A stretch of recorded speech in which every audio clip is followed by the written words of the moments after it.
حضرت بایزید بستامی کہتے ہیں کہ میں نے اپنی ماں کے آگے ہاتھ جوڑے، میں نے کہا امی تجھے راضی کروں یا رب کو راضی کروں؟ تو اپنے حق مجھے معاف کر دے، اللہ کو میں راضی کر لیتا ہوں۔ ماں نے کہا جاؤ پتر میں اجازت دیتی ہوں۔ گئے جنگلوں میں ذکر و فکر میں لگے رہے، تنہائی میں اس کو یاد کرتے رہے، دن رات ذکر کے چراغ روشن رکھے۔ 12 سال گزر گئے حق کی تلاش میں۔ ایک دن واپس بستام کے قریب سے گزر رہے تھے، خیال آیا چلتے چلتے ماں کو سلام کر جاؤں۔ دروازے کو دستک دینے لگے تو اس خیال نے ہاتھ روک لیا کہ ساری زندگی ماں کو سکھ تو دیا کوئی نہیں، اب دکھ بھی کیوں دینے لگے ہو؟ رات کا ایک پہر بیت گیا ہے، سردیوں کی لمبی رات ہے، ماں بستر میں لیٹی ہوگی، تیرے لیے اٹھے گی، دروازہ کھولے گی۔ دروازے کے ساتھ ہی لگ کے بیٹھ گئے اور ساری رات کاٹ دی، اس خیال سے کہ ماں کو تکلیف نہ ہو۔ جب سحری کا وقت ہوا تو اندر سے جو نالی آتی تھی اس نالی سے پانی آیا، سمجھ گئے میری ماں تہجد کے لیے اٹھی ہے اور وضو کا پانی ہے، تو فوراً دروازے پہ دستک دی۔ اندر سے آواز آئی بیٹا بایزید میں ابھی آئی۔ مائیں بیٹوں کے دستک کے انداز سے جان لیتی ہیں یہ کس بیٹے کے ہاتھوں کا لمس ہے۔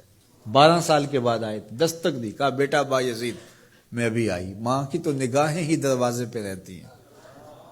اللہ اکبر۔ کہتے ہیں کہ ماں نے دروازہ کھولا، 12 سال جنگلوں کی خاک چھانتے بیت گئی تھی، پراگندہ صورت، بکھرے ہوئے بال، پھٹے ہوئے کپڑے۔ میری ماں کی جب نگاہ میرے پہ پڑی تو اس کی چشمان سے موٹے موٹے آنسو ٹپکنے لگے، اور اس نے ایسے ہاتھ پھیلا کے کہا مالک میرا بیٹا بایزید تیری طلب میں نکلا تھا، تو نے ابھی تک اسے اپنا قرب نہیں دیا۔ حضرت بایزید بستامی کہتے ہیں 12 سال کی ریاستوں سے جو کچھ نہیں ملا تھا ماں کے اٹھے ہوئے ہاتھوں سے مل گیا۔ میں نے کہا مالک میں تجھے کہاں ڈھونڈ رہا ہوں، تو کہاں موجود ہے؟ تو ماں باپ کی رضا اللہ کی رضا کا دروازہ کھولتی ہے۔ جن لوگوں کے ماں باپ ناراض ہیں اور وہ جا کے پیر صاحب کی خدمت کرتے ہیں، اور میاں ماں کے قدم چومو، باپ کی ٹانگیں دباؤ، ان کی خدمت کرو، تمہارے پہلے مرشد وہ ہیں، ان کو راضی کرو، پھر کسی شیخ کامل کی صحبت میں آنا، دیکھو کیسے دل کی بند کھڑکیاں کھلتی ہیں۔ ایک مرشد تو ناراض کر آئے اور دوسرے مرشد سے تمہیں کیا ملے گا؟ تو راستہ یہیں سے کھلے گا۔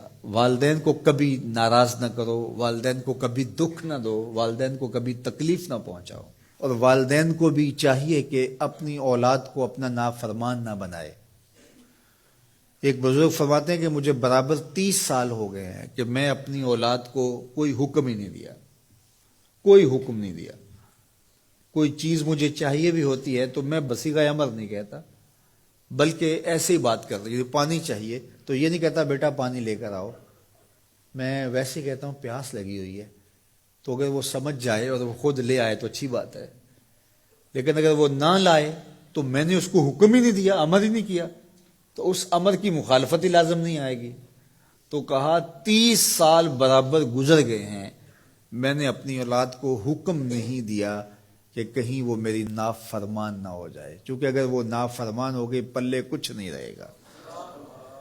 جو اولاد ماں باپ کی نافرمان ہوتی ہے وہ ہوا میں بھی اڑیں، وہ چرخ پہ بھی جھولیں، وہ زمین پہ گرنے والی ہوتی ہیں، کبھی کامیاب نہیں ہو سکتی وہ اولادیں جو ماں باپ کی گستاخ، بے ادب اور نافرمان ہوتی ہیں۔ وہی اولادیں سرخرو، کامیاب اور کامگار اور بامراد ہوتی ہیں جو ماں باپ کی خدمت کرتی ہیں، ماں باپ کی دعائیں لیتی ہیں۔